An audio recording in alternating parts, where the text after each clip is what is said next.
안녕하세요. 전업투자자 복리입니다.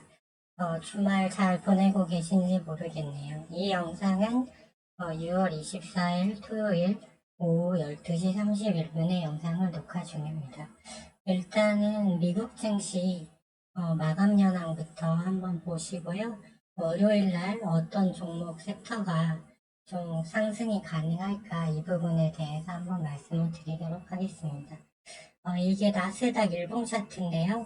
여기 보시면 여기 하단 저점을 연결한 선 그리고 고점을 연결한 선이 두 개가 지나가요. 그래서 일단은 이 구간에서 며칠 전에 이 하향 박스권을 돌파해서 한번 돌파 시도가 나왔다가 여기서 계속 위로 가지 못하고 일단은 이 하단 추세선에 막혀서 일단은 좀 이렇게 뚫고 가지 못하는 흐름이 나왔습니다. 하지만 아직은 여기 보시면 21선 라인을 일봉상 깨지 않았기 때문에 완벽히 하락 전환을 했다고 보기는 좀 어렵고요. 여기서 이제 다시 이 상단 저항성을 회복하느냐 아니면 밀려서 21선이 깨고 좀 조정이 나오느냐 이 갈림길이라고 일단은 보시면 될 것 같습니다. 금요일날 그 위안화하고 엔화 그리고 원달러 환율이 많이 급등을 해버렸어요. 나스닥은 1% 정도밖에 하락하지 않았지만 그에 비해서 미국 국채 금리도 많이 오르고 통화시장에서도 좀 상승이 많이 나왔습니다. 그럼 보시면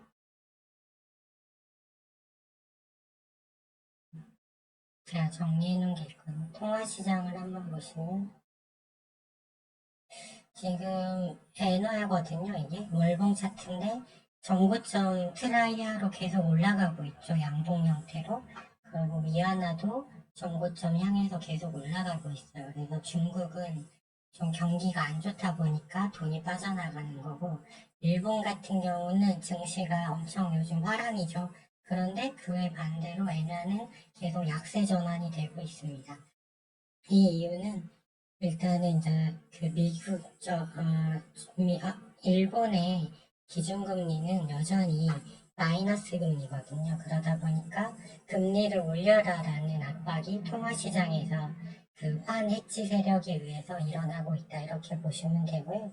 일본이 왜 이렇게 증시가 좋냐라고 말씀 좀 궁금해하실 분들도 계실 텐데 그거는 일본의 신임 기시다 총리가 그 일본 기업들이 돈을 많이 쌓아놓고 있는데 그 돈을 투자에 사용하는 것을 정부 정책으로 꼭 추진하겠다라는 말을 믿고 일단 외국인 매수세가 들어온 거예요. 하지만 그게 이루어지지 않는다면 언제든지 다시 빠져나갈 수 있겠죠. 그래서 일본 증시 같은 경우는 증시는 많이 올랐지만 엔화가 약세 전환됐기 때문에 환차손을 빼고 나면 별로 먹은 게 없을 수도 있는 그런 상황이 돼버렸습니다.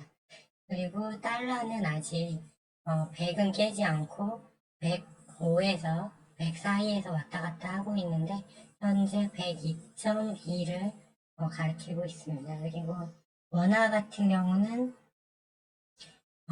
일본이나 중국에 비해서 아직 등락폭은 크지 않지만 단숨에 아래꼬리 달고 1308원까지 올라와 버렸어요. 다시 한 45원이 주 후반에 급등했기 때문에 일단 이렇게 환율이 오르면 외국인이 매수가 들어오기 어렵거든요.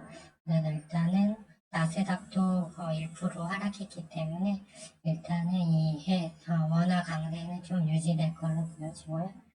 생애 증시 월봉 차트를 보시면 오늘 주말이니까 여유가 있으니까 한번 살펴보시고 다음은 여기서 미리 급등했다가 있는 여기 박스권에 갇힌 모습이고 S&P 500도 계속 오르다가 윗꼬리 달고 나스닥도 이제 좀 윗꼬리를 달았어요. 하지만 이 월봉이 음봉 전환되지는 않았잖아요. 그러니까 아직 상승 추세가 꺾였다고 보기에는 그건 맞지 않고 독일은 신고가 갱신을 했다가 연속 윗꼬리 난 그 봉이 두 개나 나왔죠.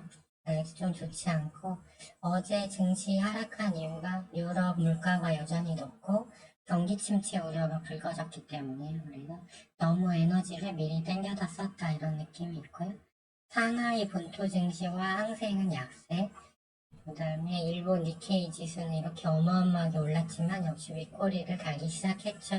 이러면 보통 고점 시그널이거든요. 일본 증시와 독일 증시를 보면 이게 개별 주식이라고 했을 때 고점에서 나오는 이게 전형적인 시그널이거든요. 좀 조심해야 될 것 같고, 코스피 같은 경우는 약하게 오르다가 이번 달 6월달 봉이 월봉이 지금 음봉 전환했죠.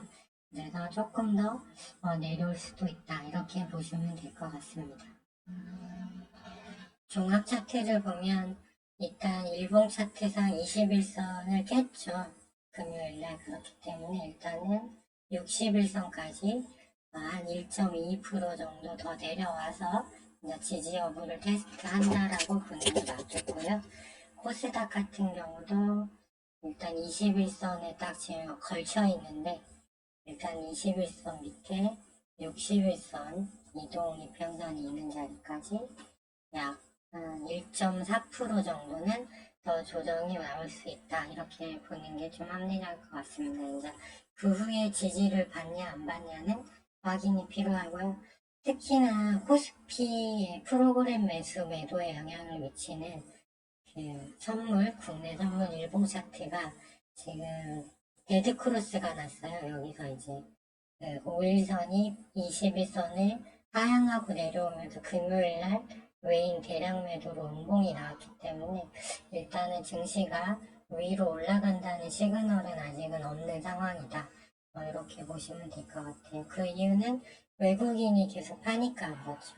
그래서 이제 코스피는 잘 빠지고 있는데 코스닥 같은 경우가 덜 빠지죠. 그 이유는 현재 에코프로 BM이 시총을 많이 먹고 있어서 에코프로 BM이 무너져야 되는데 또 일봉 차트 보시면 여기 그 61선 라인을 어떻게든 지키려는 움직임이 나오고 있어요.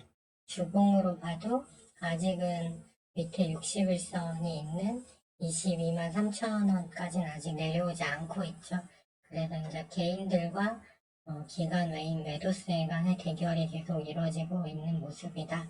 일단 이렇게 보시면 될 것 같아요. 그래서 에코프로가 여기서 이제 61선 라인을 깨고 이때처럼 이때 10.25% 하락했을 때처럼 여기서 이제 61선을 깨고 내려오는 음봉이 나오면 그때 코스닥도 이제 좀 지수가 많이 밀릴 수 있다.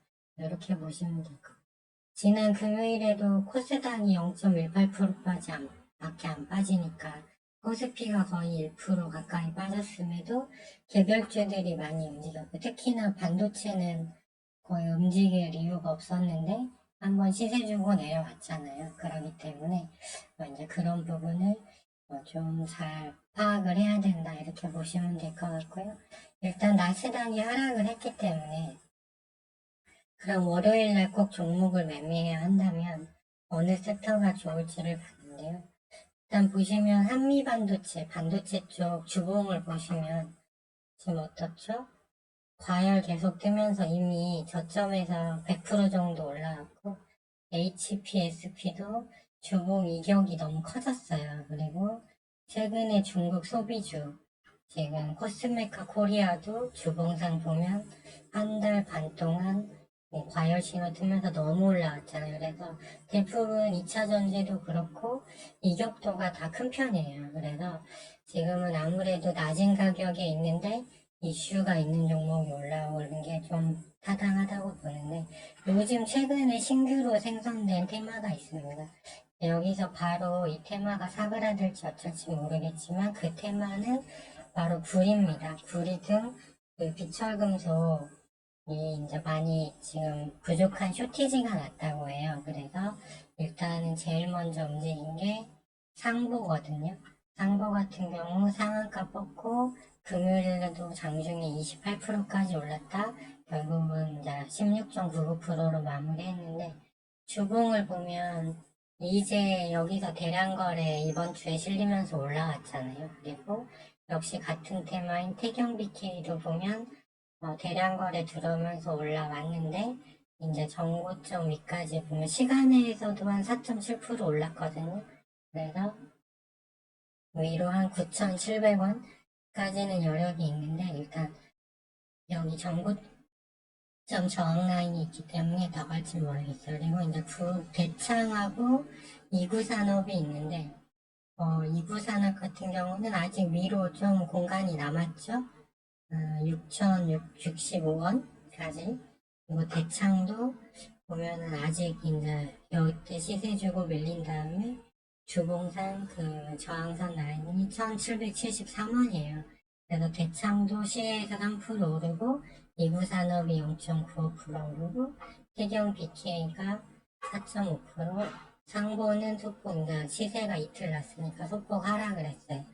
그래서 이제 자세히 좀 기술적으로 보면 대창을 보면 여기서 이제 여기서 시세 주고 다시 내려와서 21선 근방에서 이제 있잖아요. 그래서 시간에가 올랐으니까 이제 상승해서 출발하다가 눌림을 주겠죠.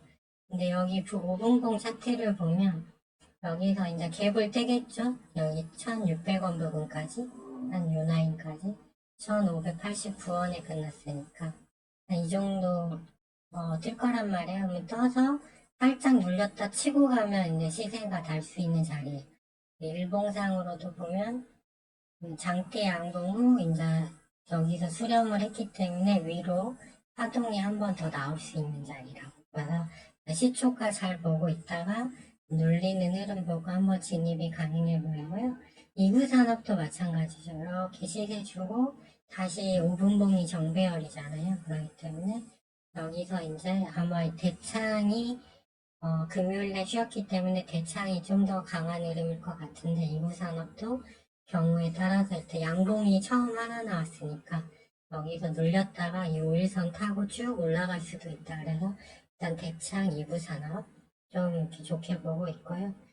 태경 BK도 여기 보면 오봉봉이 여기서 상한가 갔다가 8% 빠졌다가 시외에서 5% 올랐으니까 결국 빠진 게 없는 거죠. 그래서 9040 한 이쯤에서 갭이 떠서 시작하다가 한 철쭉 눌려줄 수도 있겠죠. 그러면 그때 움직임 봐서 매매가 가능하고 상보 같은 경우는 이미 시세가 났고 5분봉이 지금 살짝 마지막 지지선 위에 있는 상황이라 여기서 한번 눌러졌다가 화요일 정도에 가지 않을까 해서 일단은 주봉상으로 봤을 때 이제 이번 주에 처음 시작한 테마이기 때문에 일봉상으로도 그렇고요.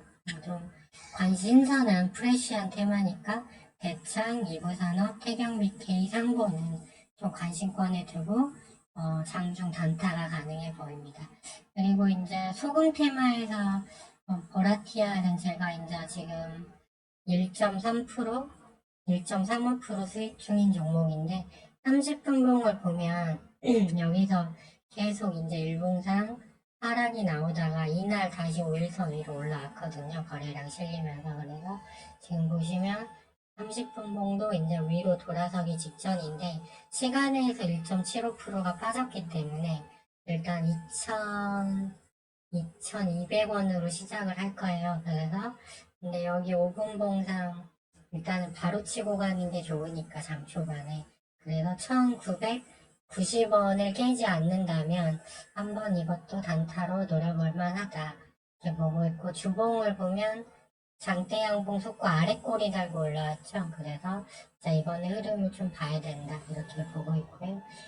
신성홀딩스 같은 경우도 유동주가 적은데 이 친구도 아직 그 31선이 돌아오지 않았지만 보라티알이 좀 강하게 움직이면 신성홀딩스도 지금 주봉이 뭐 그렇게 나쁘지 않기 때문에 여기서 돌아나가는 흐름은 나올 수 있다 이렇게 보고 있고요. 샘표식품도 갖고 있는데 샘표식품도 아마 이제 주봉상 거의 다 이제 이 정도면 조정을 많이 줘가 아직 30분봉은 못 따라섰지만 소금 테마가 움직이면 같이 움직일 거라고 보고 있습니다. 그래서 일단 소금 테마하고 신규 프레시한 테마인 비철금속 테마를 이번 주 초에는 집중적으로 보고 이쪽 섹터에서만 좀 매매를 하는 게 단타를 하는 게 좋지 않을까 이런 생각을 해봤고요. 이제 지수는 아까 그 나스닥 보시면 일단은 여기서 바로 양봉이 안 나오면 이제 밑으로 좀 내려 21선까지도 조정이 1.20% 나오면서 여기서 바로 반등이 못 나오고 좀 이제 찌그락찌그락 이렇게 약한 흐름이 나올 수가 있거든요. 그래서 환율도 많이 튀고 했기 때문에 일단은 조금 주의를 하는 게 좋을 것 같고, 코스닥도 지금 21선하고 60일 이평선이 여기 모여있죠. 그렇기 때문에 여기가 어떤 이유에서든지 깨지면 이때처럼 여기는 지지라인이 공간 21선하고 61선이 넓어서 61선 지지받고 61선 깨지고 다시 올라왔지만 이제 여기서부터는 이게 깨지면 이제 여기 밑공간까지 해서 이건 에코프로, 코스닥은 에코프로에 다 이렇게 해서 의외로 좀 강하게 여기 고점이 낮아지는 형태도 나올 수 있다. 이런 거를 좀 주의해야 될 것 같아요. 주봉상으로 보면 주봉상 이나인을 지금 보라색 이나이를 돌파를 못했죠. 여기 뚫고 가줘야 하는데 그래서 밑에 주봉상 21선을 봐도 4.43% 정도는 내려올 수 있는, 이때도 저번에도 주봉상 이 자리 받고 지지를 했잖아요. 그래서 이번 주에 4.43%까지는 열려 있다라고 보시는 게 낫고, 저점 매수를 하신다면 이 자리를 노려보는 게 좋겠고, 코스피도 주봉상 보면 이때도 여기 21선에서 지지받았는데 이번에 21선에 그어보면 2.54% 정도, 그러니까 2494포인트까지는 조정이 일단 나오고 여기서 이제 반등이냐 아니냐가 결정된다. 그래서 일단 주초 흐름은 조금 좋지 않다. 좀 이렇게 보시는 게 좀 맞을 것 같습니다. 그래서 만약 주초에 매매를 하신다면 아직 그 신용이 이번 주에 19조 3천억까지 또 많이 늘었어요. 그래서 고객 예탁금은 51조인데 이번 주 보면 개인들만 계속 샀거든요. 그래서 꼭 이런 구간에서 한 번씩 눌렀다 다시 올리는 패턴이 자주 나왔기 때문에 주 초반에는 좀 조심하는 게 좋지 않냐. 그렇지만 개별 테마에 대한 그런 매수세는 살아있기 때문에 소금 테마랑 비철금속 테마 위주로 해서 좀 주 초반 단타 매매를 하면 좋지 않을까 이런 생각을 해봤습니다. 네, 지금까지 시청해 주셔서 감사하고요. 남은 주말 잘 보내시고 저는 월요일날 오후 4시 마감 시황 영상을 가지고 찾아뵙도록 하겠습니다.